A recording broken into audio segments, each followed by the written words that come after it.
오늘은 법구경 개송 205 띠샤 테라 이야기입니다.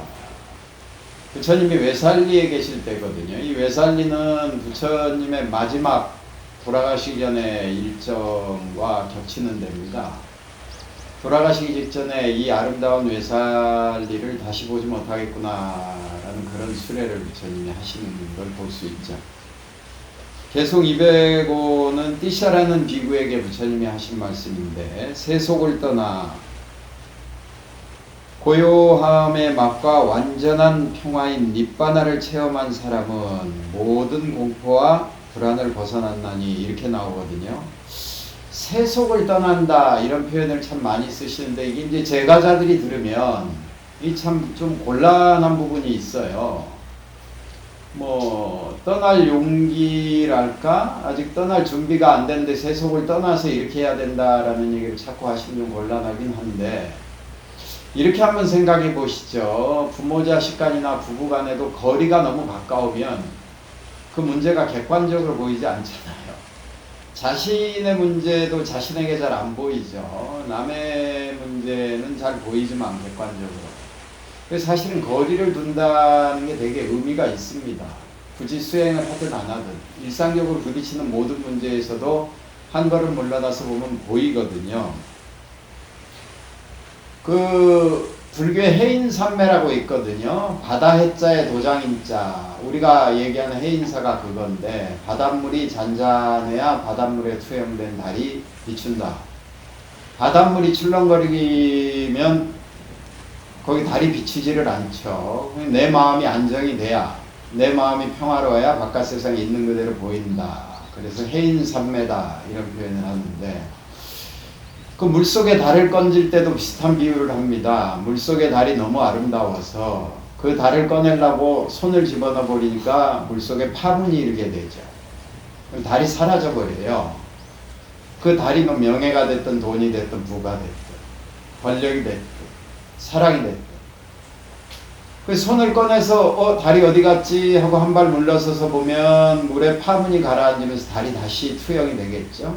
그럼 아까 내가 달을 꺼내는 방법이 틀렸나? 그래서 손을 다른 방법으로 이렇게 넣어보게 되죠.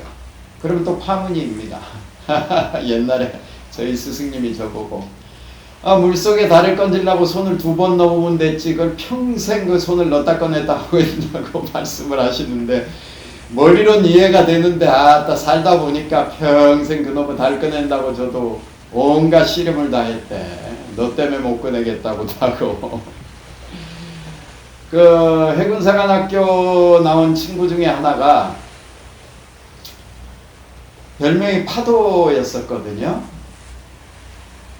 그런데 그 젊은 아이들이 해군사관학교로 가면 젊다는 게 그렇기도 하지만, 이게 뭐 군인의 길을 걸어가겠다고 하는 애들이니까 치기가 만만치 않죠. 그래서 서로 모여서 내가 얼마나 강인한지, 내가 얼마나 멋있는 사람인지 과시하기 바쁜데, 그 파도는 늘 어디서 소주를 한 병 훔쳐가지고 친구들하고 안 어울리고 바다가 보이는 어느 한 구석에서 혼자서 그렇게 늘 고독을 벗삼아서 앉아있더래요. 그래 친구들이 물어보니 나는 고독이 좋아 이렇게 대답을 했는데, 4학년 때 이 친구가 이제 자퇴를 한 거예요. 근데 이제 그게 국민 세금으로 다니는 거기 때문에 4학년 때 자퇴를 하면 군대를 끌려가야 되거든요. 근데 이 친구는 자기가 정신병이 걸린 거로 속였어. 그래서 훈육관도 속이고 다 속이고 정신과 의사마저 속여가지고 4학년 때 그만두고 사회로 복귀를 하게 되죠. 근데 그게 참 쉽지 않아요. 모두가 똑같은 길을 걸어가다가 나 혼자 그 길에서 발을 뺀다는 게 만만치 않은 일입니다. 여기서 한 걸음 뒤처지면 혹시 평균치도 따라가지 못하면 어떨까라는 두려움에 많은 사람들은 해왔던 길이니까, 갔던 길이니까, 살았던 길이니까 그 길을 이렇게 가게 되죠. 그걸 우리가 일반적으로 배운 도둑질이 그거라 이런 표현을 하지 않습니까? 그래서 그 파도한테 친구들이 물어봤다 그래요. 왜 중간에 자퇴를 하는데 이렇게 물어보니까 파도 대답이 생도 4년 해보니까 군인이 뭔지 알 것 같아. 군인 더 안 해봐도 돼. 이렇게 얘기를 하더래요. 제가 인생을 살면서 뭐를 결정을 할 때 용기가 없거나 주저하거나 할 때 저는 그 파도의 얘기를 생각을 해요. 내가 정말로 그 끝을 몰라서 고민을 하나?